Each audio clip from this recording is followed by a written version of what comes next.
En Radio Intereconomía, Sin palos en las ruedas, dirigido por Javier Font. Este programa te lo ofrece tu farmacia de confianza con el apoyo de Vidafarma. Pues hola, ¿qué tal? ¿Cómo estamos? Un día más aquí con todos vosotros. Contándoos cosas importantísimas. Mirad, el 12 de abril se conmemoran diversas celebraciones y efemérides pues de gran relevancia histórica y cultural, que como no podía ser de otra manera, pues coincide, por ejemplo, con que hoy destaca el Día Internacional de los Vuelos Espaciales Tripulados.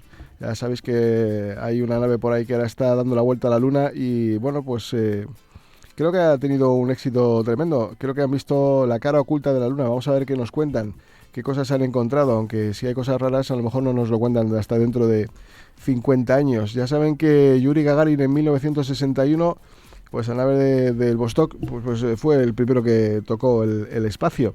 Y hoy también es el Día Internacional del Helado. Ya saben, con este tiempo apetece, ¿verdad? Pues nada, pues ya saben, tómense uno a nuestra salud. Y hoy también vamos a hablar de cosas importantes, de emociones y de bienestar, y de deporte, y de gente con superación, y de, en fin, de cosas extraordinarias. Vamos a hablar de emociones, que es, en realidad, pues es hablar de lo más profundamente humano que tenemos todos.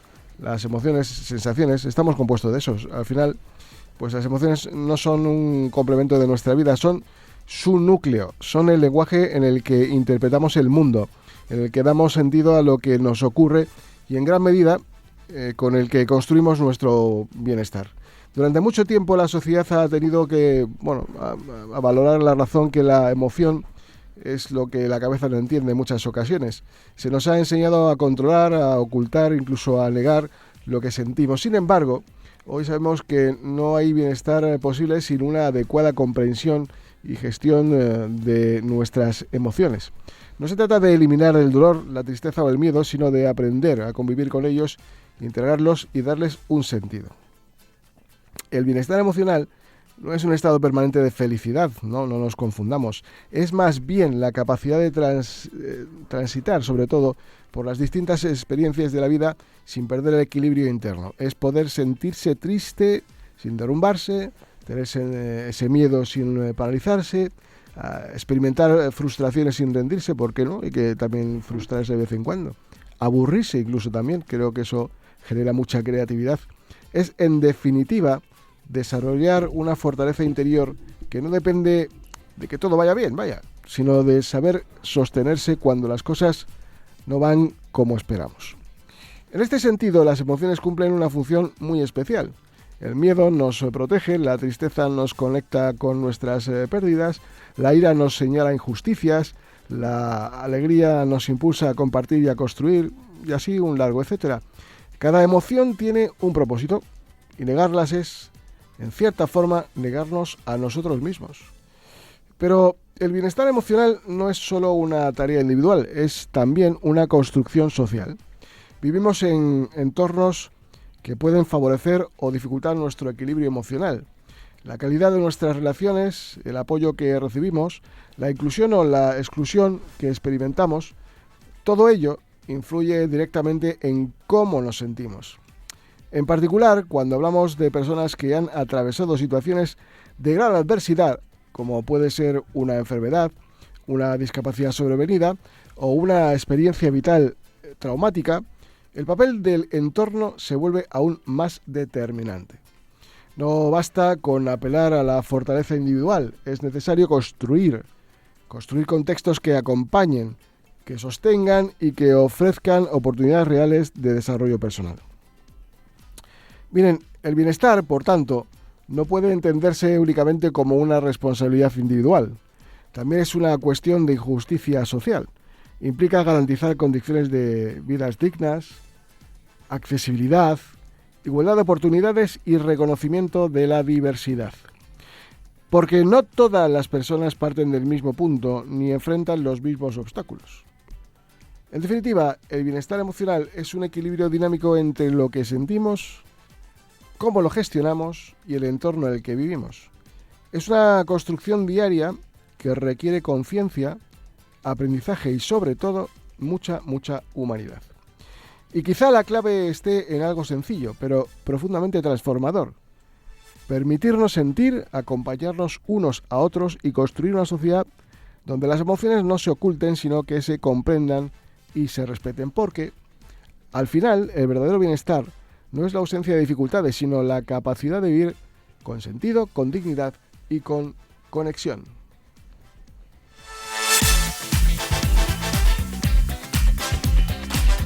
En Radio Intereconomía, Sin palos en las ruedas.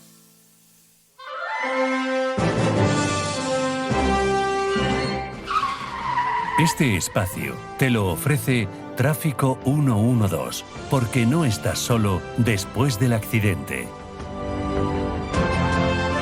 Hola de nuevo, queridos oyentes, soy Isabel Sánchez, del área de menores de Fama, y el otro día escuché una frase de John Holt, educador y escritor, que decía: la adolescencia no es un problema a resolver, sino un misterio a explorar. Cambios de humor, presión de los amigos, redes sociales, estudiar, decidir, crecer, todo al mismo tiempo.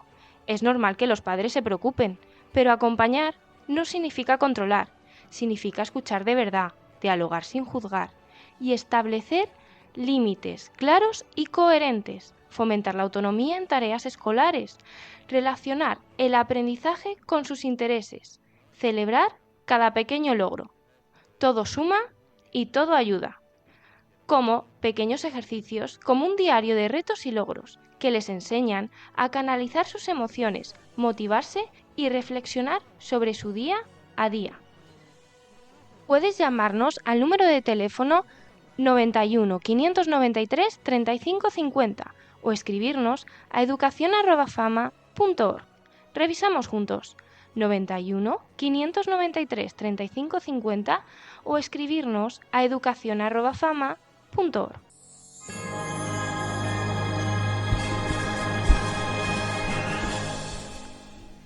Bueno, pues nada, empezamos con nuestro primer asunto de hoy, que no es más ni menos que haber juntado a dos magníficas estrellas. Una persona fantástica que rehizo su vida tras una fractura de tibia y peroné, que por una negligencia médica tuvo que ser amputado una pierna, que tras su lesión relanzó su carrera deportiva ya en el 2018 y desde entonces se ha consolidado como una de las referentes del deporte paralímpico en España.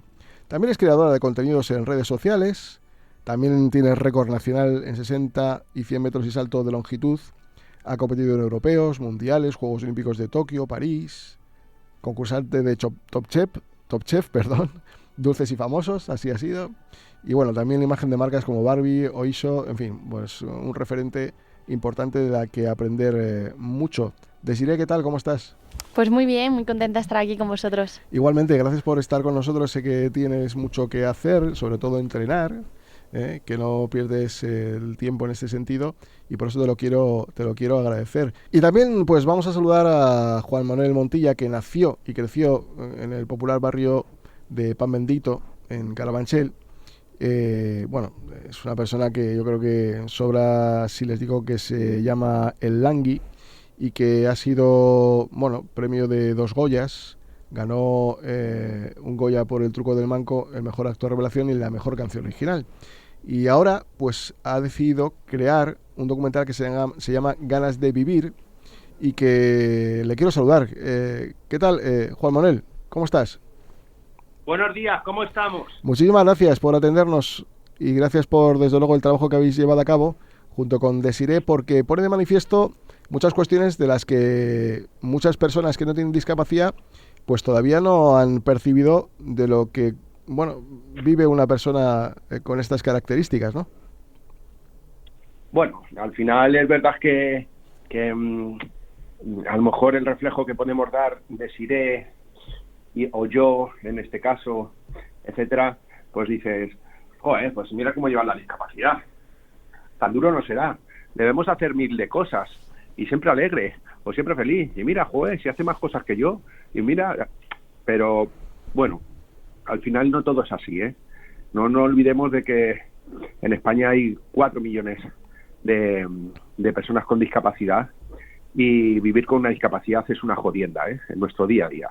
El enfrentarte a tu día a día, a los obstáculos, al vestirte, a ponerte un calcetín, a limpiarte el culo, a cómo comer, a cómo levantarte de la cama. Si me tropiezo, hay alguien para levantarme, me puedo levantar yo solo. A cómo hago frente, si tengo hijos, los puedo coger en brazos, ¿no? Alguien lo tiene que coger por mí. Eso, pues con infinidad de cosas. Y cada discapacidad es un mundo. Y no todo el mundo también, dentro de la discapacidad, está integrada. Y está integrada, quiero decir, en el sentido laboral, ¿no? Porque cuando llegas a la inclusión plena es cuando tú llegas a tu puesto de trabajo, ¿no? Ahí es cuando hay una inclusión plena. Y solamente son 700.000 de esos 4 millones los que hay. Entonces, claro, partiendo de ahí, oigan, es una jodienda. Luego, sí, claro, tú tienes el poder de enfrentarte a la discapacidad de dos formas. O, bueno, sentado en tu sofá y lamentándote por cómo estás, o echar para adelante y decir, pues bueno, esta es la vida que me toca vivir, pues adelante, voy a intentar darle 3 capotazos, nunca mejor dicho. Bueno, y bueno, eso sí, como lo hace Desiree en este caso, ¿no? He estado viendo el documental y la verdad que tiene un enfoque muy positivo. Me gusta porque no es nada lastimero, sino simplemente cuenta la realidad que vive una persona con una trayectoria que se ha hecho a sí misma, que ha trabajado desde el esfuerzo para conseguir unas metas y ser la mejor, ¿no? Siempre en este sentido. ¿Por qué Desiree? Bueno, ¿por qué Desiree? Pues porque es una mujer que con 16 añitos tuvo que hacer frente a una amputación, ¿no? Ella sufre una negligencia médica cuando se lastimó en un entrenamiento, porque ella hacía gimnasia acrobática y se lastimó la rodilla en un entrenamiento, y bueno, de ahí todo derivó a una mala praxis en los hospitales, y al final, pues con 16 años te ves que te quedas sin pierna, ¿no? Entonces, bueno, dicen, bueno, pero es una amputada, tiene las demás miembros. Y dice, ya, cuidado. Con 16 años, que la vida se te trunque, de la noche a la mañana te arrebaten una parte de tu cuerpo, dejes de practicar deporte, porque al final el deporte para ella lo era todo, 24/7, etcétera, etcétera, y como eso, la cantidad de cosas que tienes que enfrentarte con 16 años, ¿no? Y como ella, pues ha sabido salir adelante, ¿no? Al final no es la biografía de una deportista paralímpica que ha estado ya en Paralimpiadas, que ha tenido diplomas, que tiene récord español en saltamiento de longitud, que tiene medallas, etcétera, ¿no? Al final es un canto a la vida, ¿no? A la reinvención, al perdón, que es muy importante en la vida y sobre todo en su historia de superación personal, a la aceptación de un cuerpo, del destino que te toca vivir. Bueno, creemos que al final había una historia detrás de Desiree bastante motivadora y que incitaba al resto, a que tengas discapacidad o no tengas discapacidad, pero estés viendo la historia, te anime a querer hacer cosas y a tener ganas de vivir, ¿no? ¿Hubo algún momento del reportaje donde, digamos, que os removiera especialmente o que cambiara vuestra perspectiva sobre la historia? Bueno, es verdad que hubo movidas, nosotros habíamos preparado previo antes el documental, ¿no? En la postproducción, etcétera, guionistas, la historia de Desiree, ella ya tiene un libro publicado, la cantidad de entrevistas que ha hecho, etcétera, ¿no? Pero al final ella en el documental se ha abierto de tal forma que nos ha contado cosas que le habían sucedido o etapas de su vida en las cuales no había contado en ninguna entrevista, no aparecen en su libro, etcétera, ¿no? Entonces eso también iba haciendo al documental, tanto a mí, que soy un poco el hilo conductor al dirigir el documental y al aparecer también, no solamente detrás de la cámara dirigiendo, sino delante, ¿no? Pues me hacían ir cambiando no de perspectiva, pero sí de tener otra mirada, ¿no? Con la que no contaba. Entonces, bueno, creo que también ha sido un regalo que ella se haya volcado tanto, que nos haya contado esas cosas. No voy a hacer spoiler, pero sí esas cosas que creo que son muy importantes y que a día de hoy están muy presentes, ¿no? En nuestra sociedad, como pues eso, al final la salud mental, etcétera, ¿no? Y la importancia de los cuidados. Y bueno, al final eso, han hecho que el documental diera otro giro, ¿no? Y tuviera el resultado con el que lo hemos terminado. Claro. Y bueno, es evidente que también hay que gestionar un poco el equilibrio entre mostrar vulnerabilidad y mantener una mirada luminosa y vitalista, ¿no? ¿Ese equilibrio ha sido difícil? Bueno, al final ella no lo ha dado todo, ¿sabes? Ella es así, es una chica que se esfuerza, una persona que se esfuerza por tirar adelante, por conseguir retos, por tener ganas cada día y siempre con una sonrisa, ¿no? Entonces, bueno, marcar el equilibrio para nosotros era fundamental, no caer en ese paternalismo, ni en esa lástima, sino vamos a contar la historia, hay momentos crudos, hay momentos duros, en los que estamos con la familia, en el que estamos con su padre y se derrumba, en el que nos cuenta cómo ha vivido esa historia. Ella nunca había estado presente a escuchar a su padre vivir ese momento. Mira que lo han vivido, y lo ha vivido con él, pero contarlo después nunca. Dice, es que nosotros no nos sentamos en una mesa a contar cómo fue después de 10 años, ¿no? O no le he escuchado a mi padre una entrevista que le hayan hecho a él explícitamente y escucharle, ¿no? Y de repente tener a ella y tener al padre y contárnoslo y estar ella presente, pues te remueve, ¿no? Al final, y sobre todo las personas que tenemos hijos, ¿no? Entonces, bueno, como eso, el testimonio de Irene Villa, porque que al final pasan personalidades del mundo de la cultura, del mundo del deporte, del periodismo, a lo largo del documental dando testimonio de una forma o de otra, porque tienen alguna relación con Desiré o simplemente porque a Desiré le motiva o porque creemos que es una figura importante para encajar este puzzle, ¿no? Una pieza para encajar este puzzle en el documental, ¿no? Y al final, bueno, pues eso ha tenido ese equilibrio que dices tú, ¿no? En el documental, que bueno, que al final se ha conseguido ese bien equilibrado, como tú dices. Esa fórmula maravillosa entre los dos. Desiré, ¿qué pasa por la cabeza de una niña, porque eras una niña cuando te pasó todo esto, que hacía ballet, ¿no?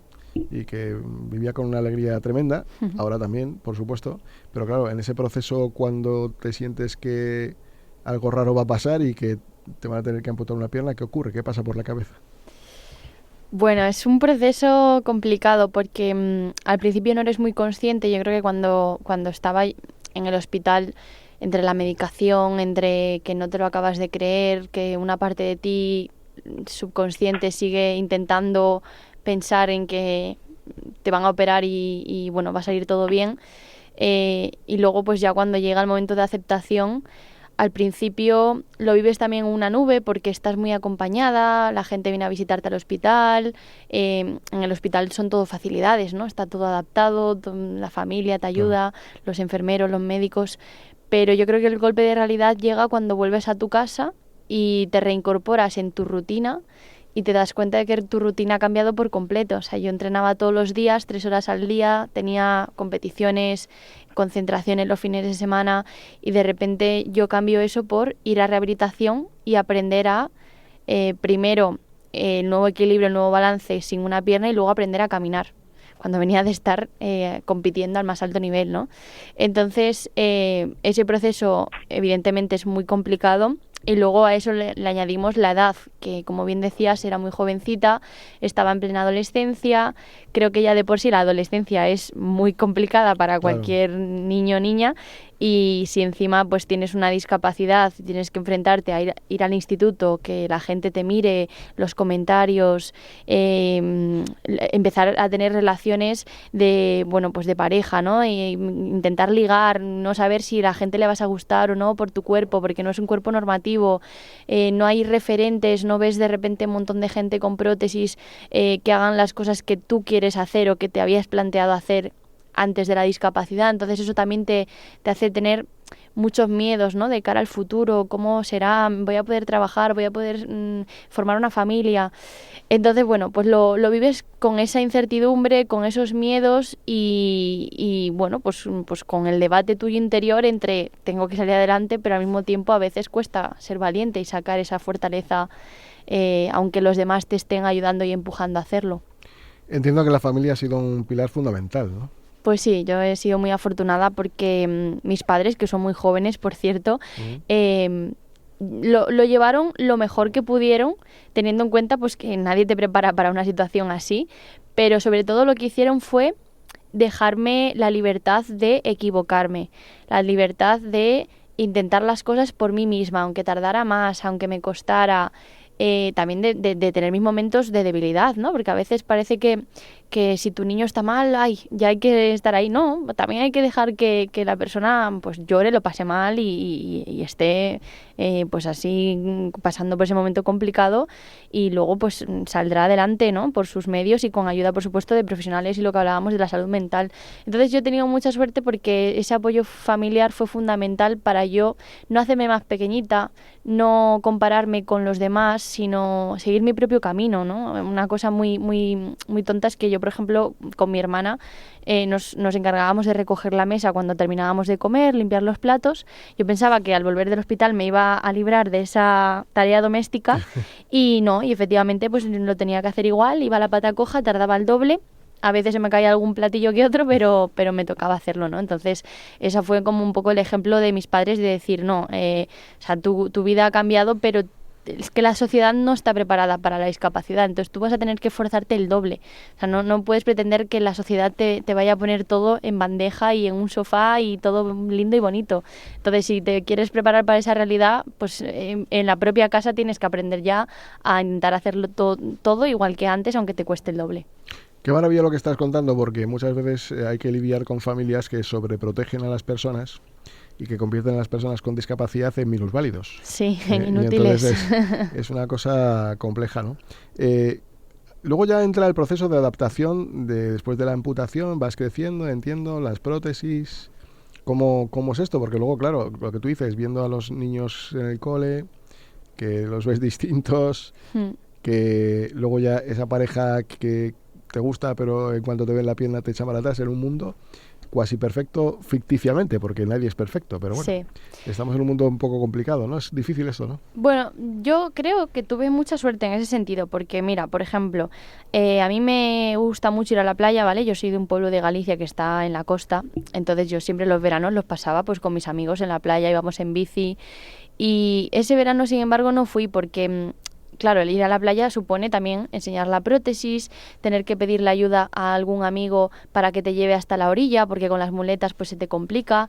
Entonces decidí pues no hacerlo, ¿no? Y también, por ejemplo, salir de fiesta con la prótesis, que la gente lo viera, tal. Y sin embargo mis amigos, como vieron que yo me encerraba mucho en casa cuando yo realmente siempre había sido una persona súper extrovertida, era la que se apuntaba a todos los planes y la primera en organizar cosas, pues ellos casi que me tiraban de mí, ¿no? Me llevaban, si hacía falta, a caballito lo que hiciese falta para que yo no me perdiera ningún plan. Luego, por ejemplo, en el instituto, mis compañeros aprendieron a guiarme con la respiración porque me daban muchos ataques de ansiedad, y entonces ellos me acompañaban al baño, me guiaban con la respiración hasta que yo poco a poco podía volver a la normalidad y retomar las clases. Y de hecho solo me quedó lengua castellana para estar en primero bachillerato y haber pasado varios meses en el hospital. Creo que está bastante bien, que luego la recuperé en septiembre. Entonces yo creo que tuve mucha suerte porque yo no sufrí bullying, yo no me sentí, o sea, siempre me sentí incluida en mi grupo de amigos, y he de decir que a día de hoy sigo teniendo ese grupo de amigos, lo cual también dice mucho de la forma que tuvieron ellos de gestionar esa discapacidad, que hay que entender que nadie te prepara para ello como persona del ambiente, ¿no? O sea, como afectado nadie te prepara, pero tampoco como amigo de una niña a la que le han amputado la pierna. Entonces yo creo que tuvieron una madurez muy heavy y supieron llevarlo de una forma muy bonita, y eso hizo que yo lo llevara muchísimo mejor. Eso iba un poco a la madurez, ¿no? Porque cuando vas creciendo y vas siendo más maduro, digamos que al final el exterior es lo que menos importa, el envoltorio, sino importa más el interior de la persona, ¿no? Pues sí, de eso también fue una de las cosas que yo tuve que aprender muy jovencita, porque es verdad que con 16 años de repente que te salga un grano en la cara es un drama, claro. Que te corten el pelo de más o el flequillo torcido es un drama, pues verte al espejo sin una pierna es un dramón. Entonces es verdad que yo llegó un punto en el que dije, no, mira, la prótesis yo la tengo que enseñar, no la voy a tapar, no la voy a esconder, porque al final esto es una parte de mi cuerpo y va a ser así para siempre, ¿sabes? No es algo como un proceso, una transición. Que no te crece otra, ¿no? No, efectivamente, no es una estrella de mar, entonces no iba a tener esa suerte. Claro. Y con lo cual, cuanto antes lo aceptara, mejor. Y también eso me hizo entender que yo ahora tengo un filtro, ¿no? Para la gente que no merece la pena que yo esté y que pase ni un segundo con ellos, porque es verdad que el hecho de tener una prótesis pues quizás ahuyenta, ¿no? A esas personas que solo ven el físico y no ven más allá, no ven a la persona, que es lo que realmente aporta y lo que es la esencia y lo que va a perdurar en el tiempo. Y al final, a partir de ahí, el deporte entra en tu vida y a partir de ahí es todo, ¿no?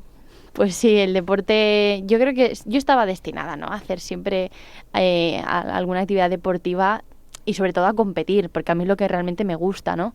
Entonces, cuando a mí me amputaron la pierna, pues me fui a natación, me fui a probar el baloncesto en silla de ruedas, el tenis en silla de ruedas, pero bueno, un poco era por moverme, por hacer algo, ¿no? Pero realmente ninguno de esos deportes me motivaba a ir más allá y competir y tomármelo en serio, hasta que descubrí el atletismo con una ballesta y bueno, pues ahí me empezó a gustar el hecho de tener un reto, porque es verdad que me costaba mucho, que la adaptación era muy complicada, la sensación de apoyar una pierna que no sientes, pero también yo veía un progreso, ¿no? Veía como que cada día, pues cada vez podía correr un poquito más rápido, un poquito mejor a nivel técnico.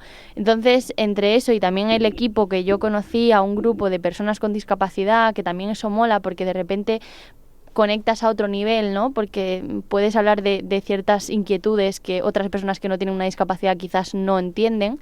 Entonces todo eso hizo que a mí me motivara y bueno, pues me quisiera preparar para empezar a competir. Y de ahí ya empieza un poco la vida loca que llevo, pues de ir reenganchando un europeo con un mundial, con unos juegos, hasta el día de hoy que estoy ya preparando los terceros. Langui, yo tengo una discapacidad, tengo una tetraplegia y recuerdo una vez que un amigo mío vio cómo me daba un espasmo y se pensaba que me estaba dando un infarto o algo y me reí de él muchísimo porque lo exageré de tal manera que casi se queda pálido y se desmaya del susto. Pero hay que reírse de uno mismo para desdramatizar, para normalizar, para que la gente vea que, bueno, pues que esto de la discapacidad, como tú dices, es una putada, pero que no es el final del mundo, que decir que hay más vida después de una discapacidad. Sí, bueno, no seré yo el que diga, te tienes que reír de ti mismo con tu discapacidad o a lo que te enfrentes, ¿no? Que muchas veces no es una discapacidad y simplemente es que no te ves bien porque, oye, tengo la nariz larga o tengo las orejas largas o mira qué cuello tengo, como, ¿sabes? Al final no tienes que tener una discapacidad para reírte de ti mismo. Yo creo que nos damos demasiada importancia, ¿no? Como dice Dani Rovira en este documental que también aparece y da testimonio. Pero no seré yo quien te lo diga, yo sí lo hago. Yo desde muy pequeño, pues en mi casa siempre el humor ha estado presente, ¿no? Entonces, si han tenido que hacer un vacile o un chiste, pues si se lo han hecho a mi primo, me lo han hecho a mí también.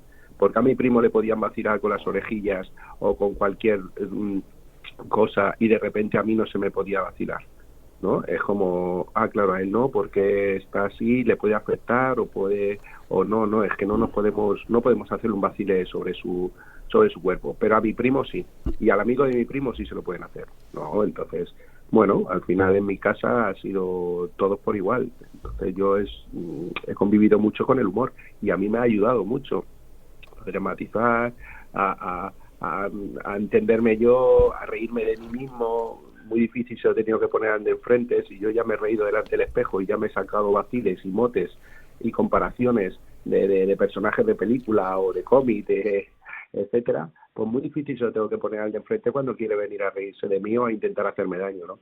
No sé, para mí el humor es el hilo conductor y es lo que nos salva, y contra más humor negro a mí me gusta más.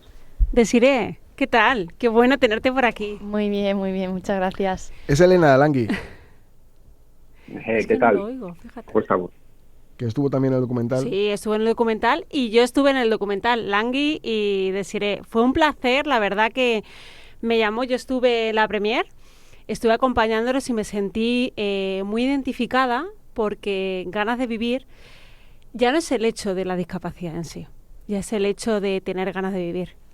Yo me quedé sorda con 21 años un solo día y hablar de depresión, de ansiedad, de salud mental, que es lo más importante, y querer seguir hacia adelante es lo que nunca se da visibilidad. Entonces, de verdad, os doy la enhorabuena porque en ese momento se me erizó mucho la piel y se me sigue erizando por sentirme tan identificada, de verdad.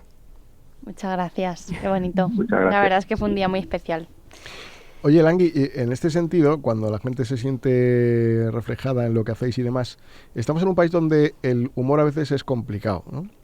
Por ejemplo, en la película de Torrente yo lo he visto, yo me río un montón con él y me encanta, pero donde la discapacidad se usa como un gag, ¿no? ¿Cómo puedes valorar ese enfoque hoy y que crees que ha cambiado la sensibilidad social, como que se nota de otra manera? O no es igual que uno se ría de uno mismo de la discapacidad o que lo haga otro desde una pantalla donde a lo mejor el enfoque y la sensibilización hacia la gente puede tener un retroceso o no, no lo sé. ¿Cómo valoráis esto? Bueno, al final de verdad que estamos en un momento un poco complicado, ¿no? A nivel, pues todo lo que digas al final a uno le va a sentar de una forma y a otro le va a sentar de otra, y al final vamos a entrar en debate y el debate termina en insultos y etc. Entonces, es que si nos ponemos así también con el resto de películas, también hicimos Cuerpo Escombro en la película en la que yo participo, de Curro Velázquez, con Dani Rovira y Ernesto Sevilla, y también una gran parte que la película un éxito, pero una parte de la discapacidad, tampoco grande, pero sí una parte pues que se sintió que no está bien titular a la película Cuerpo Escombro.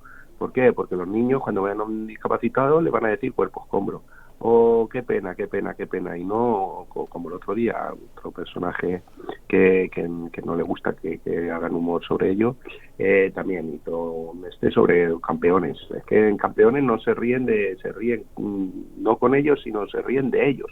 Hizo una crítica, ¿no? Y es como, hostia, y esa persona tiene discapacidad, ¿no? La que está haciendo esa crítica. Entonces a él le habrá afectado mucho, no sé.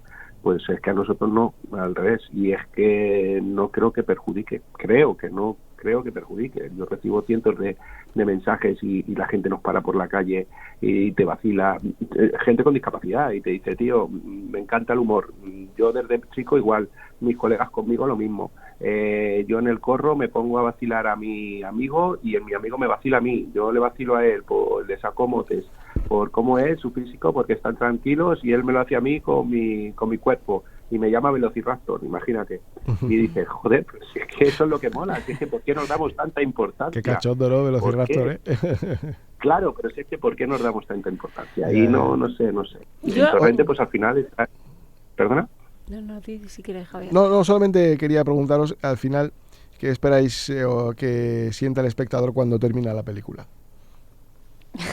Pregunta difícil, pues cada uno supongo que sentirá cosas distintas, porque al final es lo que decía antes Juanma, no hace falta que tú tengas una discapacidad para sentirte identificado, porque muchas de las cosas de las que hablamos las vive cualquier tipo de persona, ¿no? Y incluso pues hablar de ciertos temas, pues eso, como depresión, ciertos temas como pues una situación familiar complicada, yo qué sé, no sentirte incluido. No hace falta tener una discapacidad para sentirte identificado con esas experiencias. Entonces cada uno yo creo que le hace reflexionar sobre su propia vida, incluso sobre cómo uno trata a los demás, ¿no? Y de qué manera puede incluir más a una persona que lo está pasando mal, cómo puede ayudar a otras personas. Entonces, yo creo que eso es lo bonito, ¿no? Que luego cada uno lo interprete, lo lleve a su mundo y sobre todo que le haga reflexionar. Nosotros yo creo que lo que queremos con el docu no es que la gente me conozca o conozca mi historia, sino que la gente conecte y que se lleve cada uno, pues ya no te digo un aprendizaje, pero sí una reflexión y que lo pueda utilizar en su día a día. A mí me emocionó mucho, Desiree, el ver a tu familia. Al final lo que tú dices, ¿no? El hecho de una discapacidad o no discapacidad conlleva que ese impacto impacta, nunca mejor dicho, a todo el mundo, ¿no? Entonces, sí. Impacto en ti, impacto en tu familia, pues en Langui pasaría igual, impacto en mí, en general, ¿no? Pues un divorcio, perder un trabajo, todo conlleva esa resiliencia, ¿no? Y en sí se hablaba de resiliencia todo el mundo de, oye, chato, cógete bien fuerte y tira hacia adelante, ¿no? Pero lo más importante es esto, la cabeza, y luego tiramos. Entonces, me gustó mucho el cómo también enfocabais esa parte tan importante que es el acompañamiento de la familia y cómo lo hacen, ¿no? Y a veces es como cuando tienes un hijo que no hay instrucciones y cómo lo hago, ¿no? Sí. Es muy bonito cómo... Pues cómo lo filmáis, cómo lo dirigís. Sí, que tampoco hay una forma correcta, ¿no? Al final no queremos instruir a nadie, no tenemos la verdad absoluta. O sea, estamos contando una realidad que es la mía, que no quiere decir que sea la mejor forma de llevar una discapacidad ni la forma correcta, ¿no? Un poco también vinculado a lo que hablábamos antes del humor. Pues yo creo que si a uno le gusta tratar la discapacidad con humor, que la trate, y si no le gusta, pues que no la trate. O sea, yo creo que no venimos aquí a hacer statements.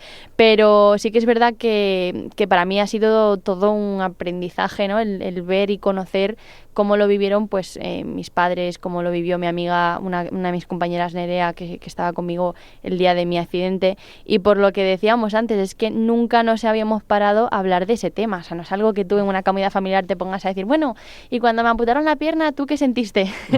¿Sabes? Entonces también ha sido un viaje para mí. O sea, ha sido una manera de hacer esa introspección, de conocer, de entender y de quitarme el protagonismo y dárselo también al entorno. Porque cuando nos pasa algo así parece que el único protagonista somos nosotros, ¿no? Y no es así. Y la parte egoísta quiere pensar que somos los que más sufrimos.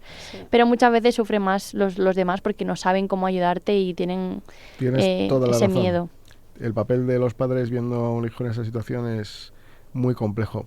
Langui, ¿qué nuevos proyectos tenemos a la vista? Bueno, ahora estamos ahora estamos con ganas de vivir, con la salida de ganas de vivir, ¿no? Que todavía, pues bueno, recientemente hemos estado en el festival de Ibiza, antes estuvimos en de Málaga, ahora se empieza a proyectar en ciertos cines, ¿no? En Valladolid, también estaremos en Madrid, en Vigo, en mi ciudad, en Vigo, en la tierra de Esi, ¿no? Bueno, pues lo que llega siendo una película documental, ¿no? Tendrá su recorrido en diferentes cines y luego ya pues terminaremos la promo y llegará a Movistar Plus, donde podrá verla la gente y luego seguidamente en Televisión Española cuando lo estrenen abierto o Telemadrid. Y yo estoy con la obra de teatro, una película Campeones, pero llevada al teatro con otro guión diferente, y soy parte del elenco, pero también estoy dirigiendo la obra y estamos girando por toda la geografía española. Llevamos todo el año pasado y este año con muchas fechas, con muchos teatros. Y bueno, ahora estreno también peli, pero esa como actor, La familia Benetton 2, 17 de abril, la comedia familiar con Leo Harlem y con 7 fabulosos niños, con A3 Media. Y nada, haciendo deporte y con conciertos. Ahora me junto con mi grupo La Excepción para hacer 2 conciertos únicos en Madrid, que bueno, llevamos en mi grupo La Excepción, con el que yo empecé a hacer música, a hacer rap, pues llevamos desde el 2019 sin juntarnos para hacer ningún concierto, ninguna gira, y bueno, a petición del público vamos a hacer dos conciertos únicos en Madrid en junio, 27 de junio, que ya está todo vendido, y hemos abierto otra nueva fecha, el 28 de junio, que quedan pocas entradas, pero si alguno está escuchando y ha sido fan de La Excepción, pues, claro que sí. Pues que se me corriendo a pillarlas. Pues, y entre eso y haciendo deporte, que también estoy enganchado ahora al deporte, un deporte que se llama bocha, es un deporte paralímpico, y bueno, este fin de semana juego el Campeonato de Andalucía, la Liga ya hemos terminado la Liga, que bueno, al final nos hemos podido hacer con el título de Liga y con competiciones internacionales que llegan ya este año, y creo que estaremos en algunas. Pues un no parar. Desiree, ¿por qué medalla vamos ahora? Y yo pues preparando también las competiciones, como ya has dicho, estaba en el programa de Top Chef, que ha sido una experiencia muy chula, mi primera vez en la tele. Y bueno, pues haciendo ahí mis pinillos en los medios de comunicación, en las redes sociales, todo lo que me vaya saliendo, y terminando ya mi TFG, porque también estoy con la carrera de Relaciones Internacionales ya en los últimos pasos para graduarme. Pues nada, esa será la mayor medalla que puedas lograr seguramente. Sí. Oye, pues Juan Manuel Montilla, el Langui y Desiree Villa, gracias a los dos por estar aquí. Mucho éxito a los dos en cada terreno, y que desde luego tengáis mucha suerte y mucha felicidad en esta vida, que a veces es tan complicada. Gracias de verdad y hasta siempre. Muchas gracias. Hasta ahora, José Manuel. Hasta luego.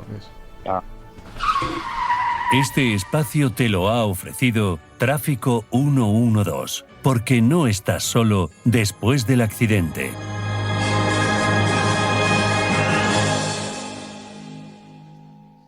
El exceso de peso no es solo una cuestión de imagen, es salud, bienestar y calidad de vida. En IMEO te ayudamos a alcanzar un peso saludable con tratamientos médicos personalizados y seguros. Mejora tu energía, protege tu corazón y gana años de vida. Visítanos en imeovisidad.com y empieza hoy tu cambio. IMEO, cuidamos de ti. Un accidente no solo detiene tu coche, puede detener tu vida. En ese instante, lo que más necesitas es saber que alguien va a cuidar de ti. En Tráfico 112 te acompañamos desde el primer minuto con atención médica especializada, defensa jurídica experta y la máxima indemnización que te corresponde. No importa cómo ocurrió, importa que no estés solo. Llama ahora al 900-877-808. Tráfico 112. Nunca te sentirás solo. En Vidacord somos el primer banco de células madre acreditado en España. Desde hace 20 años, combinamos tecnología biomédica avanzada con un compromiso firme con nuestras familias. Vidacord, con 2 laboratorios, Madrid y Andorra. Informe firmado y validado por hematólogos de prestigio mundial con supervisión médica real, sin intermediarios. Porque cuando una familia confía en nosotros, respondemos con criterio médico experto. Solicite información en vidacord.es.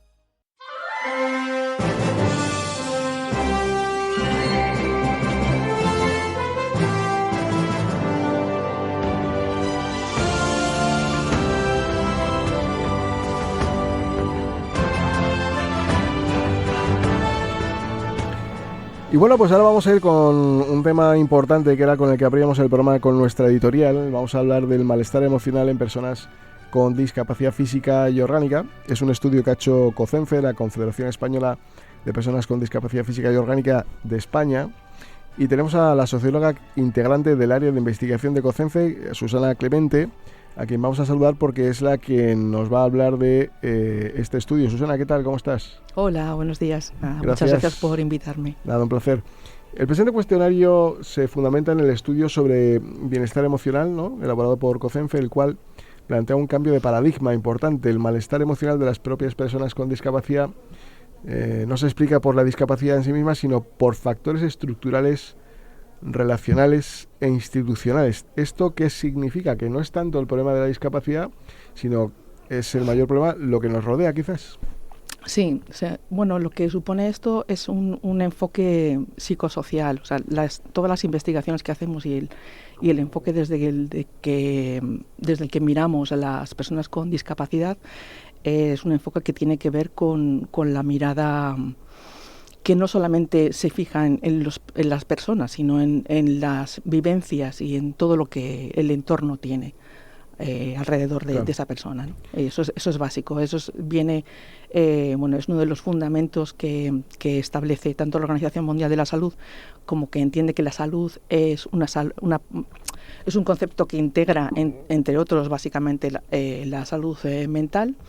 Y la Convención de la Discapacidad de la ONU pues insiste en esto, ¿no?, en que el entorno es clave para entender y para abordar la discapacidad y los problemas que podamos tener a su alrededor. Hay quien dice que somos parte de emociones y sensaciones, ¿no? Uh-huh. Que somos eso, al final somos eso, y que forma parte de lo que es al final el objetivo es la felicidad. En algunos países han tenido incluso ministerios de la felicidad, que ha sonado un poco a risa, pero es importante medir la felicidad para no tener estadios de salud mental complicados y que al final eso redunde en un ahorro importante en la sanidad. ¿El estudio valora también un poco esto, la felicidad, de alguna manera? Sí. Bueno, a ver, el concepto de felicidad es un concepto subjetivo, depende de lo que cada uno entiende, y al final culturalmente y socialmente también tiene unas definiciones que son más o menos consensuadas, ¿no? Y tiene que ver con la calidad de vida. O sea, muchas veces podemos equiparar lo que es la felicidad con entender una calidad de vida razonablemente buena, ¿no? Y desde ese punto de vista sí tiene que ver, porque entendemos que parte de la calidad de vida, y de hecho tomamos el modelo de calidad de vida para empezar a agrupar y ver los factores que intervienen y que afectan al bienestar emocional, ¿no? O sea, va todo completamente ligado, tanto la felicidad como la calidad de vida con el bienestar emocional. ¿Cuál es la pretensión del estudio? ¿Analizar las circunstancias para plantear soluciones a la administración, quizás? Claro, nuestro propósito en las investigaciones siempre es generar evidencia científica que sea la base para las reivindicaciones que necesarias, ¿no?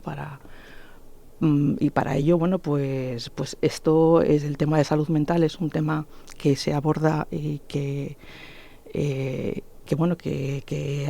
desde, yo creo que quizás de la pandemia, ¿no?, se esté dando una importancia que hasta entonces no se le estaba dando, y bueno, pues quisimos abordar este problema, ¿no? Y bueno, pues para esto nos encontramos con unas estadísticas precisamente oficiales del INE que publicaron a mediados del año pasado, en los que ahí claramente se veía una brecha una desigualdad muy clara en los síntomas o en el bienestar emocional y los problemas o síntomas compatibles con el cuadro de depresión mayor, ¿no? Y bueno, pues a partir de ahí, aunque ya estaba planteado y enfocado el estudio, y ya estábamos en esto, pues íbamos con más firmeza de que esto era necesario. Cuando hablamos de brecha de bienestar, ¿a qué nos referimos? Bueno, tenemos dos datos que son contundentes. Y bueno, estos datos son, en primer lugar, el bienestar emocional muy bajo. En las personas con discapacidad física orgánica hablamos de un 40%, 40,5%, frente a un 14,3% de la población general. Y en cuanto a síntomas compatibles con un cuadro de depresión mayor, hablamos de unos porcentajes del 22,6% frente al 8% de la población general. Entonces, estas cifras son contundentes, ¿no? ¿Y por qué está motivado? Bueno, el estudio precisamente parte de estas cifras para, a través de un análisis cualitativo, ahondar, y con este enfoque psicosocial, ahondar en las causas, ¿no? En las causas, ¿no? Y estas causas, pues las abordamos desde los 3 niveles en los que entendemos que podemos encontrar factores que afectan al bienestar emocional. En un nivel macro, estaría el nivel institucional, el nivel de la estructura, el nivel estructural, ¿no? Y ahí, bueno, pues hay factores como la desigualdad económica, los apoyos, el sobrecoste, los sobrecostes en la salud que pueden originar esta desigualdad económica, o la desigualdad laboral, la descoordinación entre servicios, en fin, hay un montón de factores estructurales, ¿no? Pero además de estos factores estructurales, a nivel a nivel medio, estamos hablando del entorno más cercano, ¿no? Y en este entorno más cercano, pues aparecen otros factores que tienen que ver con el apoyo comunitario y con cómo las personas nos relacionamos con los demás. Entiendo que la desigualdad económica, bueno, temas... Al final, el estar muy ocioso, no trabajar, eso también conlleva a veces a problemas de salud mental en general, y si tienes una discapacidad más, porque parece como que se acrecenta tu situación, ¿no? O así lo entiendo uno mismo, quizás a veces, ¿no? Pero eso conlleva también un factor importante, que es la falta de socialización, ¿no? Es básico. Sí. ¿Eso se detecta en el estudio? Sí, o sea, es como uno de los factores pues más importantes también, es que esta falta de socialización, representa una falta de inclusión efectiva en la sociedad, ¿no?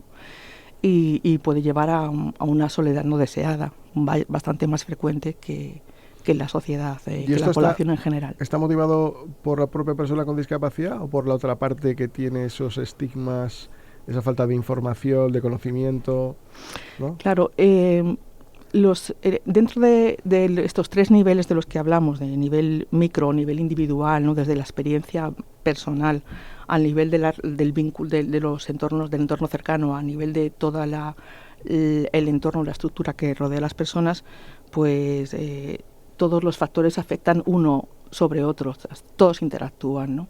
Entonces no se trata de que haya una causa, y lo que desde luego no podemos y rebatimos, insistimos en nuestro estudio, es que las personas muchas veces pueden llegar a sentirse culpables de ese malestar, ¿no? Y ese malestar viene generado por el entorno.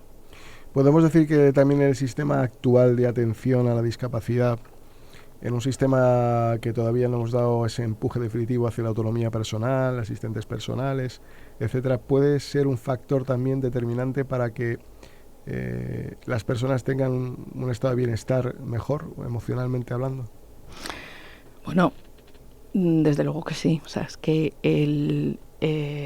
insisto, la inclusión requiere esa autonomía y esa capacidad de decisión de las personas, ¿no? Y esto es lo que es lo que significa que, aunque exista el derecho, la realidad todavía no está en los niveles en los que quisiéramos, ¿no?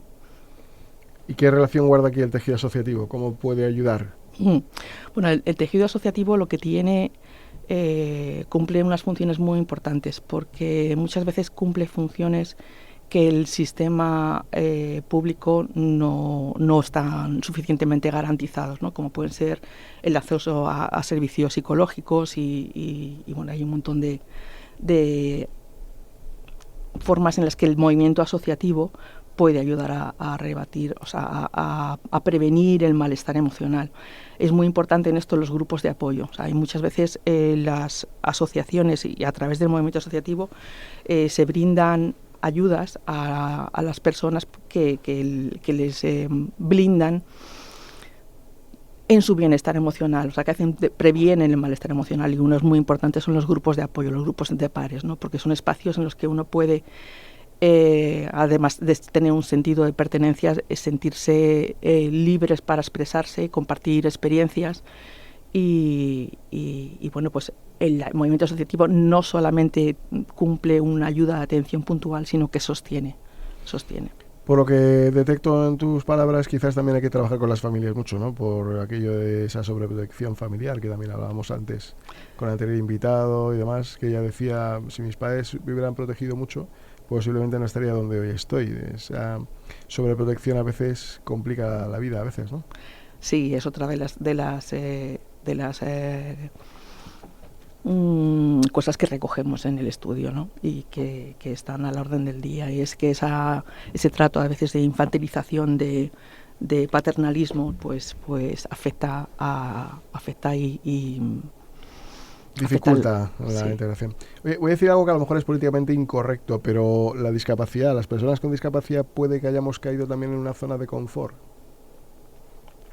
Bueno, no sé, o sea, yo no creo que sea así, ¿no? O sea,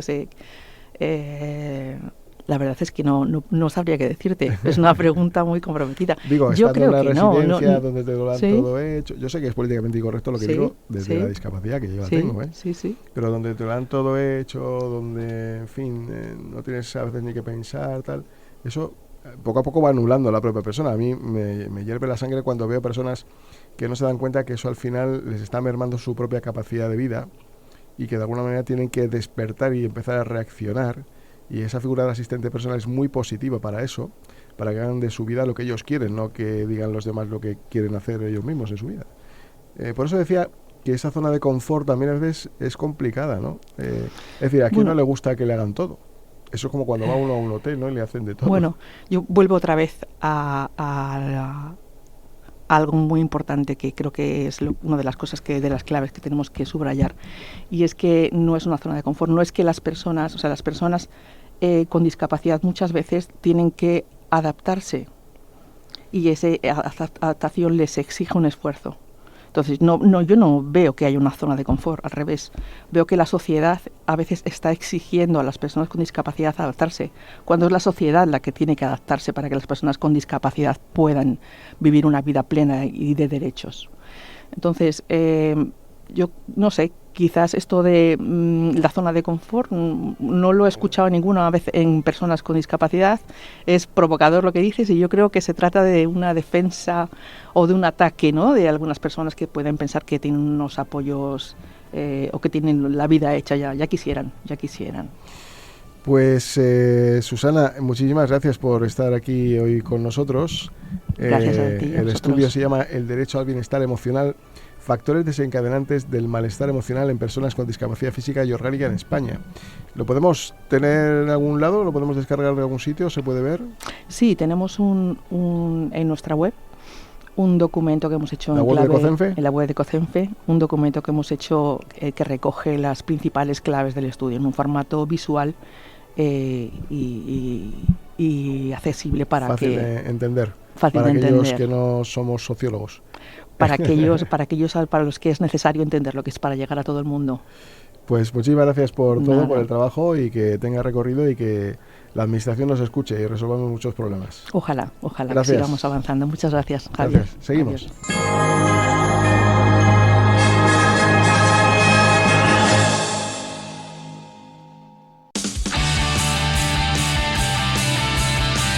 Sube el ruido, que se lía. Hola, Elena, ¿qué tal? ¿Cómo ha ido? Muy bien, ¿tú? ¿Todo bien? ¿Sí? Sí. Bueno, pues nada, hoy me traes algo que es una vivencia, guay, un atasco especial, ¿no? Vivencia especial y en primera persona. Y te hablo de la universidad, aquello que, teniendo discapacidad, hay alguna barrera que hay que romper de vez en cuando. Sí, ¿no? Pues cuéntame, a ver. Bueno, pues comenzaré, que ya sabes que yo soy manchega y vengo de la UCLM, que es la Universidad de Castilla-La Mancha, a la cual le tengo mucho cariño. Y que ya te contaré dentro de mayo, que vendré con algún trofeo por aquí, pero hasta ahí puedo leer. Eso está bien. Pues que cuando yo llegué a la universidad en 2013, éramos solamente 3 personas con discapacidad las que nos matriculamos. ¿3 solamente? De una cantidad de alumnos grande, ¿no? Imagino. Bastante grande. Tú piensas que Castilla-La Mancha engloba Ciudad Real, Albacete, Cuenca. 3 solo, madre mía. Solamente 3. ¿Con qué discapacidades? Diferentes será, pues física, auditiva, la tuya, visual, de todo tipo. Pero sí es verdad que éramos 3 y en cambio ahora son 800 personas las matriculadas al año. Iba a decir ostras, pero lo puedo decir, ¿no? Se puede 800 decir. Personas en esa universidad, Sí, 800. al año se matriculan con discapacidad. Qué gusto. Y dirás, ¿y cómo puede ser eso, no? Pues yo quiero contarte que cuando yo llegué a la universidad poder estudiar era bastante complicado, por decirte que era imposible. Había un servicio, como todas las universidades, que se llama el Servicio de Apoyo al Estudiante con Discapacidad, que en aquella época funcionaba de aquella manera, por decirlo de una manera dulce y delicada. Pues en aquella época funcionaba de aquella manera.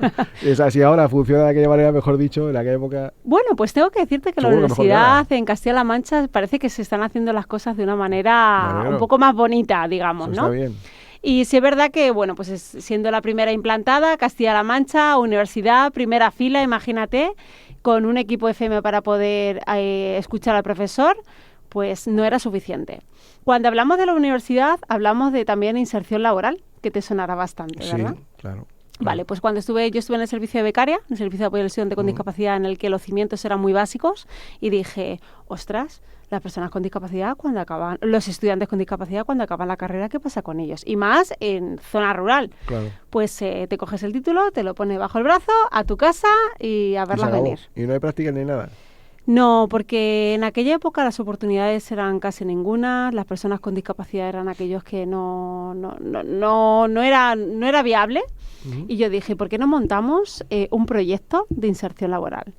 Entonces, bueno, pues en este caso lo que hice dentro de becaria... En la propia universidad.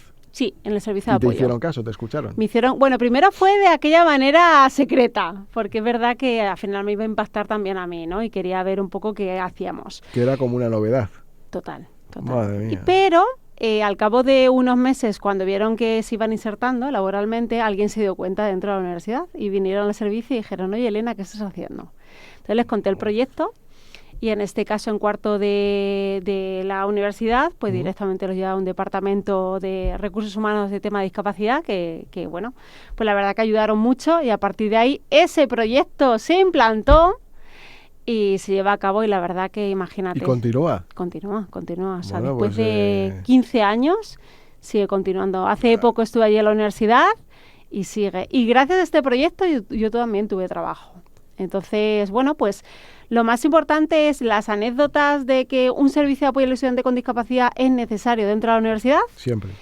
Y sabiendo de lo que hablamos, de discapacidad. También porque las empresas están muy desinformadas también. Y también te diré que hay algo que me he dado cuenta y es la poca sensibilización que hay a los profesorados. El profesor sabe de discapacidad cuando le llega un protocolo de un estudiante con discapacidad que previamente ha ido al servicio y te comenta su discapacidad. Y con eso toda la parte protocolaria que llevan, ¿no? Pero ¿cuántas personas hay que tienen discapacidad y no lo comentan? Esa es la cuestión. Todavía existe la vergüenza, ¿no? Sí. Y en las empresas imagino que igual. Sí, te diría que igual o más, porque... Más quizás, ¿no? Sí, porque la universidad al final somos chicos jóvenes, el único que te puede dar vergüenza es el profesor, ¿no? El ser diferente, que a mí yo siempre te diré que la diferencia me encanta. Pero a nivel laboral todavía hay mucho, aunque tengas estudios superiores. Pues qué triste, ¿no? Sí.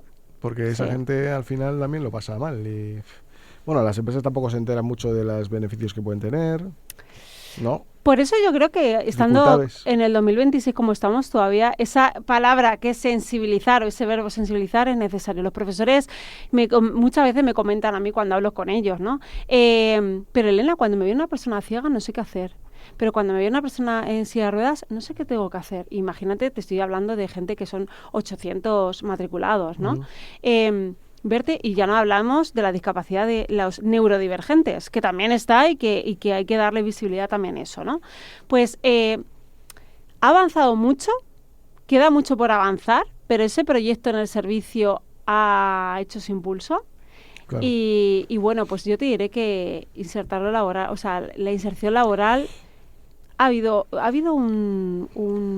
hablaban de un estudio en Fundación Ramstad que decía que este año relacionado con el año pasado han sido 22.000 personas contratadas más en respecto al año pasado con discapacidad. O sea, algo bueno estamos haciendo. Hombre, yo lo que digo muchas veces es que las empresas estén tranquilas, que las personas con discapacidad que van a trabajar en estas empresas lo hacen porque valen. Exacto. Porque están formadas, no porque tengan un certificado, que es absurdo, no tiene ningún sentido. Pero es que somos nosotros los primeros que decimos que hay que ir en ese sentido. Sí. Lo único que a veces falta es ese acompañamiento, Javier. Yo me he dado cuenta... Esa oportunidad, ¿no? Yo te diré que hay oportunidades, aunque no tantas, pero ya las va viendo. Yo te diré también es la falta de información. Los enclaves laborales son aquellos en los que al final te ayudan a que contrates, ¿no? Y la empresa al final contrata. Pero hay un vacío en el que entre el enclave y la empresa de cómo acompaño a estas personas con discapacidad. La transición, ¿no? Un poco. Exacto. O sea, desde el Departamento de Recursos Humanos de cualquier empresa deberían tener un responsable que supiera sobre este tema. Algún día hablaremos de ello, pero sí es verdad que nosotros siempre hemos hablado de esto en cuanto a que un enclave laboral que tiene una actividad concreta no engancha con la misma actividad a lo mejor con otra empresa ordinaria. Correcto. Y por tanto hay un desenganche. Exacto. Y por tanto el enclave laboral al final pierde su sentido, no tiene ningún motivo. Sí. Bueno, esto es un tema que siempre hemos hablado y que al final la administración tampoco sabe mucho de esto y lo quiere a veces, quitar del medio por ahorrar, pero no es una cuestión baladí. Correcto. Así que, bueno, y después, cuando te licenciaste, graduaste. Me gradué en Relaciones Laborales, tú verás. El que vale, vale, y el que no, a Relaciones Laborales. Y fíjate que a mí me encantan los números, ¿no? Pero bueno, estando en tercero de carrera, me llamaron para trabajar en un banco y entré. Y es verdad que lo que hablábamos del tema de este gap, por decirlo, ¿no? Este hueco, este vacío que hay ahí, en el que al final la persona con discapacidad te buscas tu sitio. Lo más importante es, cuando tienes un profesorado y cuando tienes un alumnado que te acompaña, te es mucho más fácil entrar al mercado laboral. Hay muchos... Escuchaba ayer una chica que había sacado un 14 en selectividad y decía que si volviera otra vez a estudiar no estudiaría selectividad, pero por una cosa importante. Porque aunque tú estudies mucho, no estás hecho, o sea, no estás preparado para el mercado laboral. Lo mismo ocurre con las personas con discapacidad, o te diría mucho más, que tienes mucho más miedo, ¿no?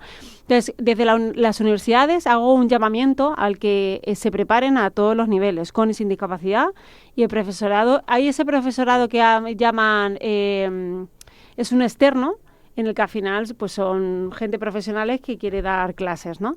Entonces, ahí viene muy bien. Entonces, yo cuando salí, pues a mí lo que me ocurrió en el banco es que tener discapacidad auditiva conlleva que hablas de dinero. Y de dinero y de salud hay que tener cuidado. Entonces, ahí en ese sentido, pues tuve que buscarme un poco mis estrategias en la palabra. Pues me aprendí todos los nombres y apellidos de todos los clientes, las cuentas, los productos bancarios, tal, para que nadie notara. Es un poco porque el implante coclear lo que conlleva es un retraso a la hora de procesar la información. Claro. Entonces la gente te habla y claro, está esperando a que le contestes en la brevedad, ¿no? Lo antes posible. Y a veces conlleva que no puede ser así.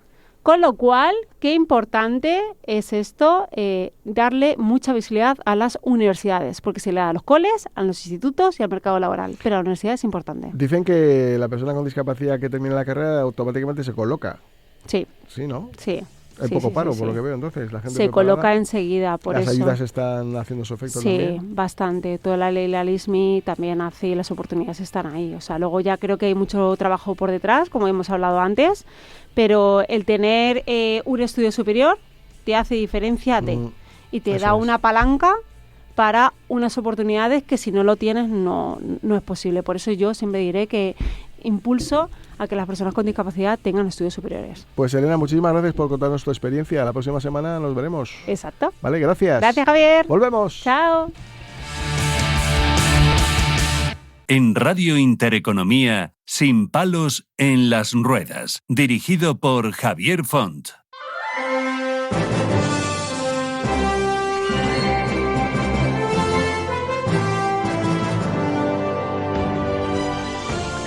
Bueno, pues ahora vamos a hablar de deporte. Este es un programa, vamos, que hoy viene con una carga importante de deporte. Empezamos con Desiree y vamos a ir hablando ahora de ejercicio para personas con movilidad reducida, que no es baladí, la verdad, es una cosa importante y muy necesaria, y para eso hemos traído a la nutricionista de IMEO, Inmaculada Luengo. ¿Qué tal, Inmaculada? Hola, ¿qué tal? Buenos días. Gracias por venir otra vez por aquí.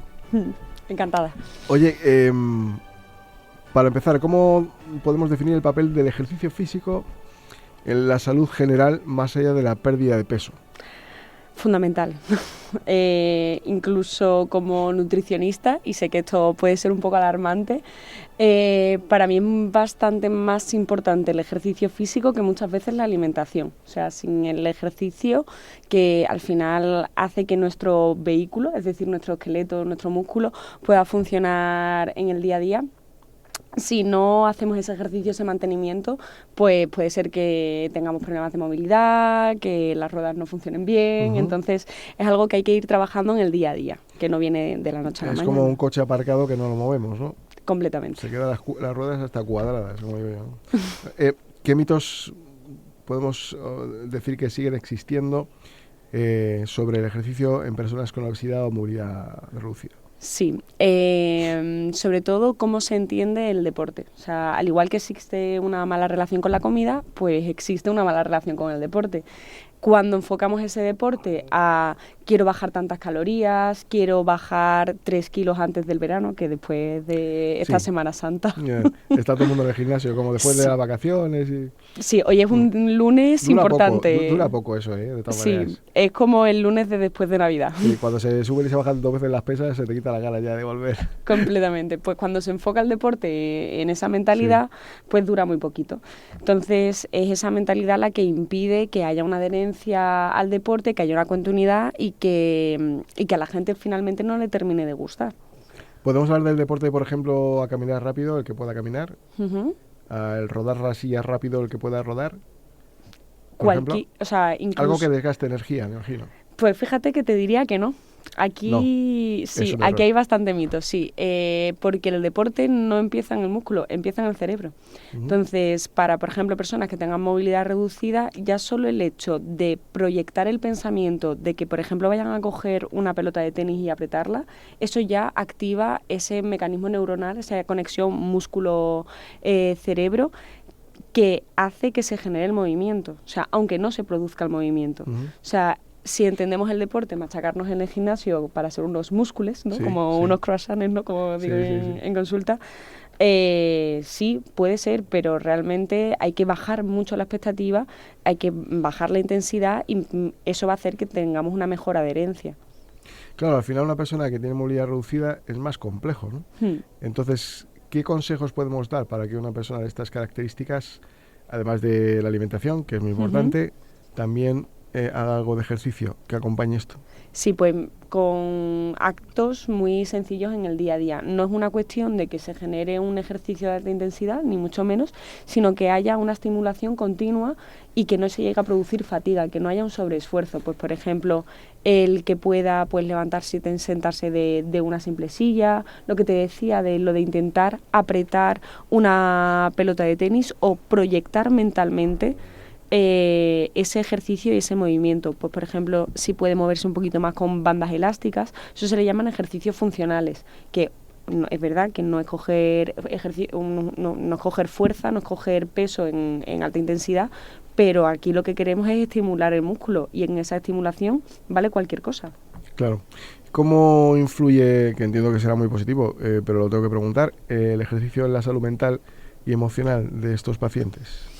Fundamental, o sea, te diría que sería la medicina preventiva y terapéutica para enfermedades, por ejemplo, la depresión, la falta de ánimo, el tener ansiedad. O sea, el deporte es el principal antidepresivo. No conozco a nadie que haya enfocado una actividad deportiva, ya sea yoga, meditación o incluso el ejercicio de fuerza estándar que se conoce, y que no se haya relajado y haya bajado esa ansiedad.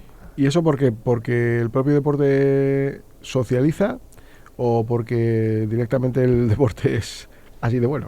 Mira, por muchísimas razones. Las principales podrían ser que cuando hacemos deporte, efectivamente somos seres sociales y eso también hace que tengamos un ambiente que nos salga un poco de la zona de confort y también hacer relaciones interpersonales.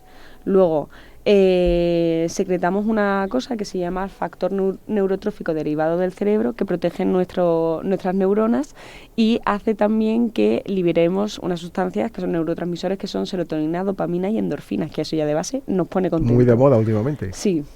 Y encima gratis, o sea que lo podemos hacer solo con nuestra mente. Claro. Y luego, además, el que te sientes realizado, si te pones un objetivo y eres capaz de cumplirlo, eso te sube muchísimo la dopamina.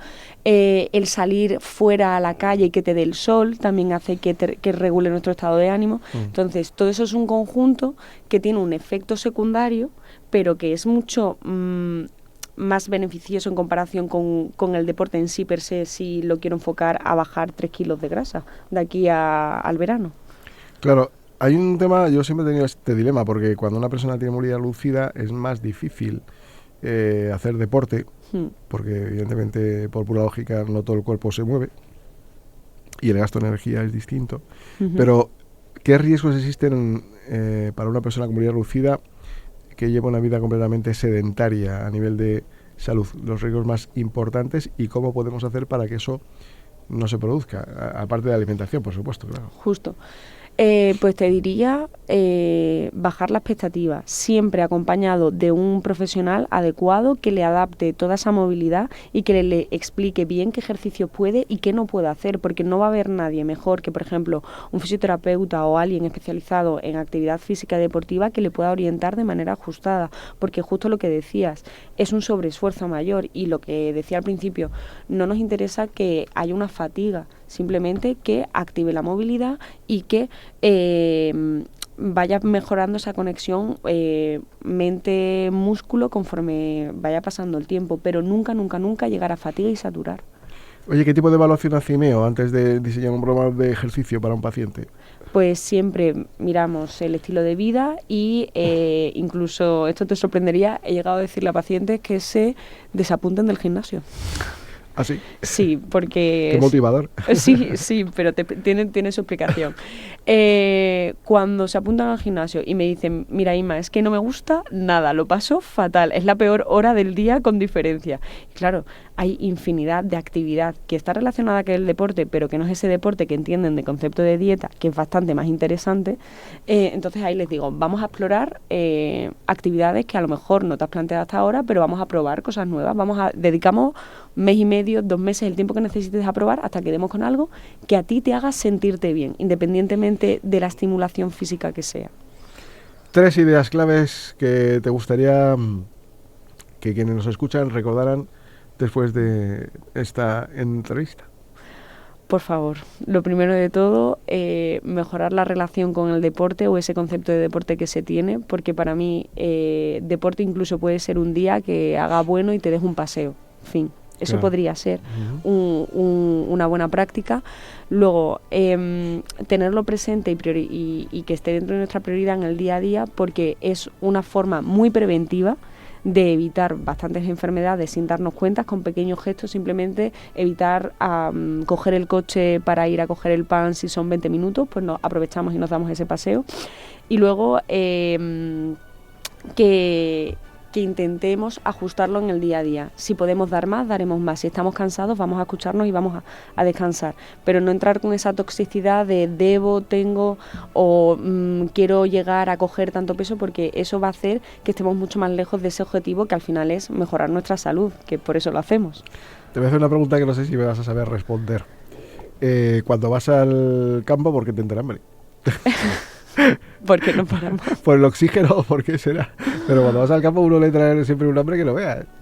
Hombre, también lo tenemos asociado al campo, al pueblo, y que en el pueblo siempre se come bien. Una hogaza, tortilla y todo esto. Unos torrenos o un quesillo. Y sobre todo también porque empezamos a movernos y nuestra mente se empieza a despejar y a veces pues nos empieza a apetecer... Pues nada. Esas comidas. Como el deporte alarga la vida, vamos a IMEO y eso es lo mejor que podemos hacer. ¿Dónde podemos buscar información vuestra?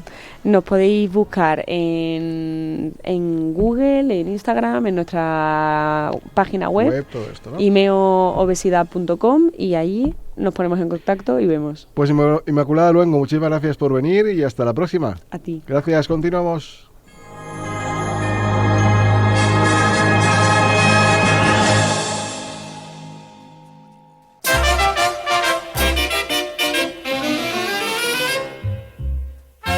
¿Cómo está el patio?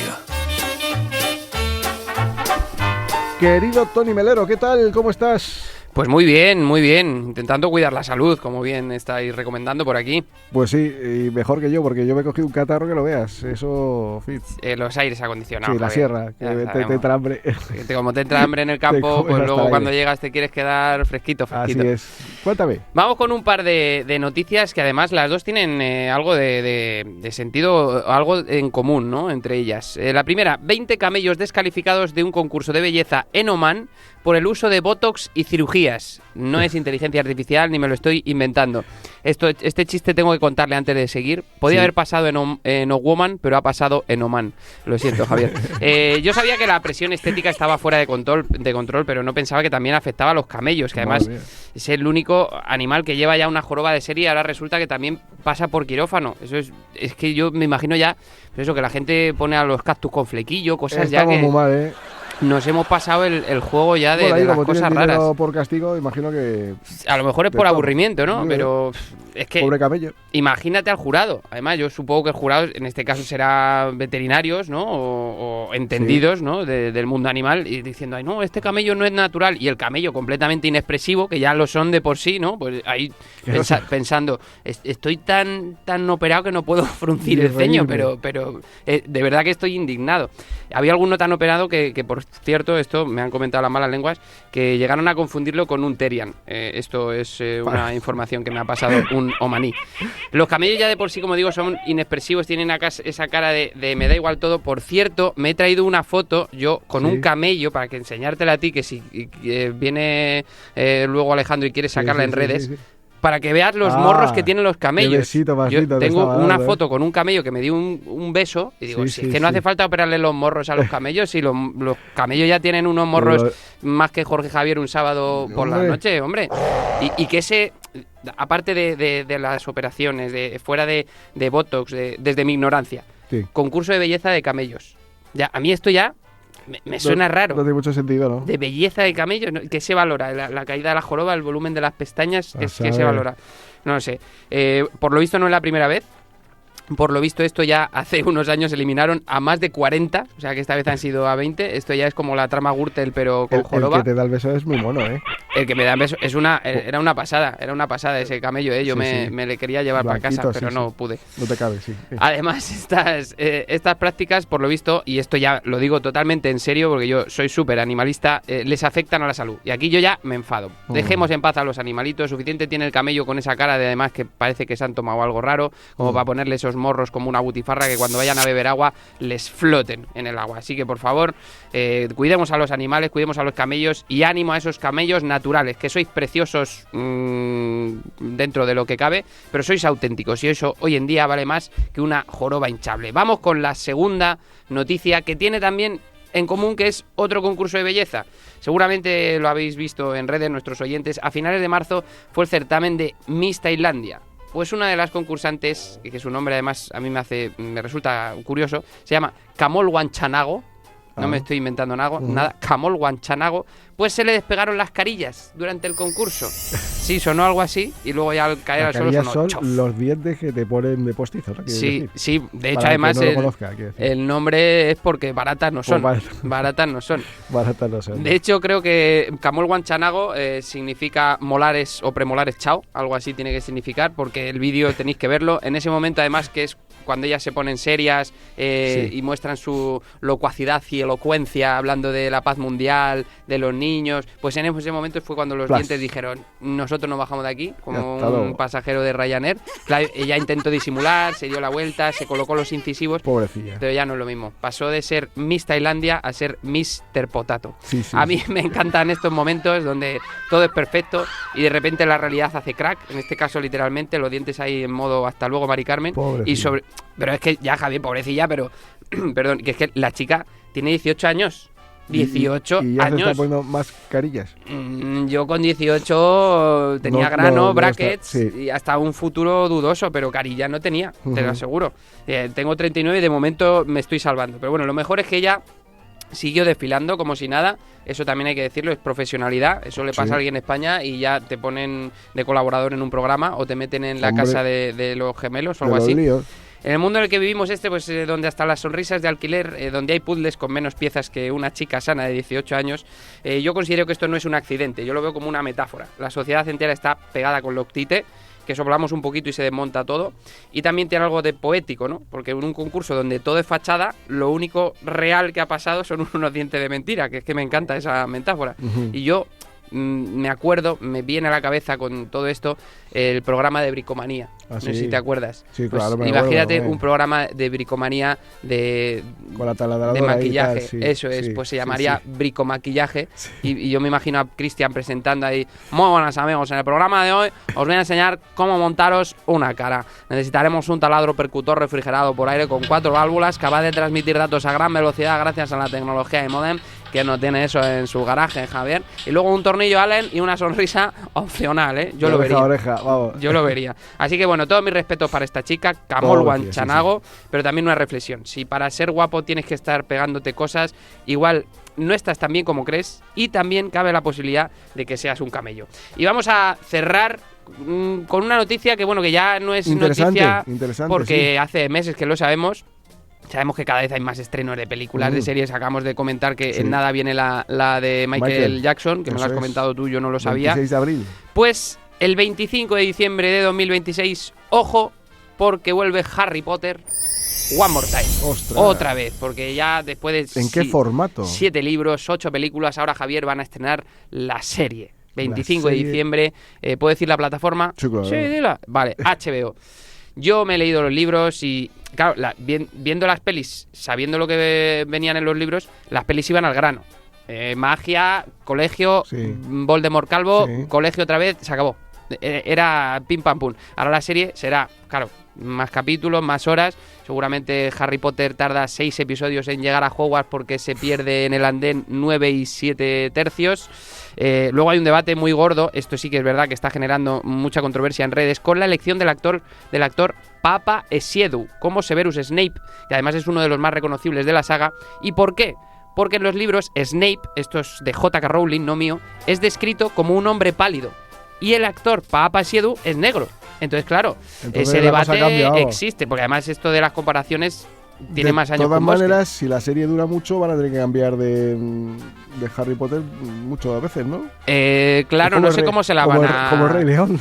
Sí que es verdad que han Quiero decir. cogido un niño chiquitín y entonces, bueno, en las pelis les dio tiempo a que acabara más o menos Claro. siendo un adolescente ya mayorcete. Lo digo Pues, porque el Rey León lleva ahí 30 años y claro, ha ido evolucionando el niño. claro, pero ese es una hora y se acaba. Aquí es complicado. verdad que cada capítulo es una hora. Pero Bueno. bueno, yo tengo muchas esperanzas, Javier. Yo tengo muchas esperanzas, así que bueno, esperemos también que eso, como tienen más tiempo, pues puedan hacer más tramas secundarias Sí. y centrarse más en otras cosas que ir al grano como en las películas. Si lo hacen bien, genial, y si Y si no, no, pues pues- oye, más pues cosas eso. para criticar Eso en es, claro, redes la próxima. sociales. Un abrazo para Harry Potter, para J.K. Rowling, Y para para toda la Camolwa y para los camellos. Oye, pues nada, Tony Valero, gracias por divertirnos un ratito. Muchas Nos gracias. vemos y lo dejamos aquí, nos tenemos que marchar, así que un abrazo a todos, que sean felices. 24-7-365, paz, amor, felicidad. Hasta la próxima.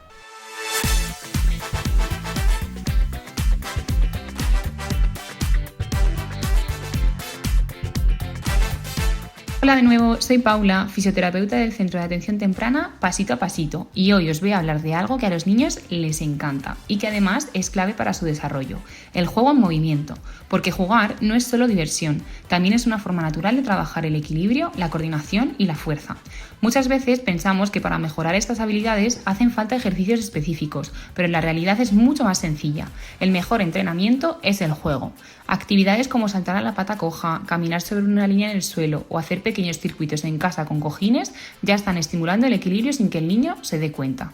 También juegos como lanzar y atrapar una pelota, bailar o incluso imitar animales, como caminar como un oso o saltar como una rana, ayudan a mejorar la coordinación de una forma muy divertida.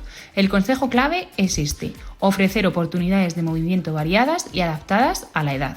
El objetivo no es hacerlo perfecto, sino moverse y explorar. Desde la fisioterapia pediátrica lo sabemos muy bien. Cuando el juego está presente, el desarrollo motor fluye mucho mejor. Así que ya sabes, menos instrucciones y más juego, porque jugando los niños no solo se divierten, también aprenden a moverse mejor.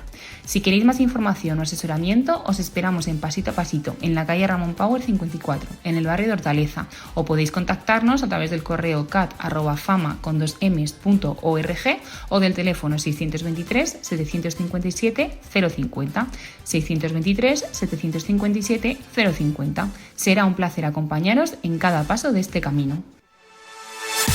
Este programa te lo ha ofrecido tu farmacia de confianza con el apoyo de Vidafarma.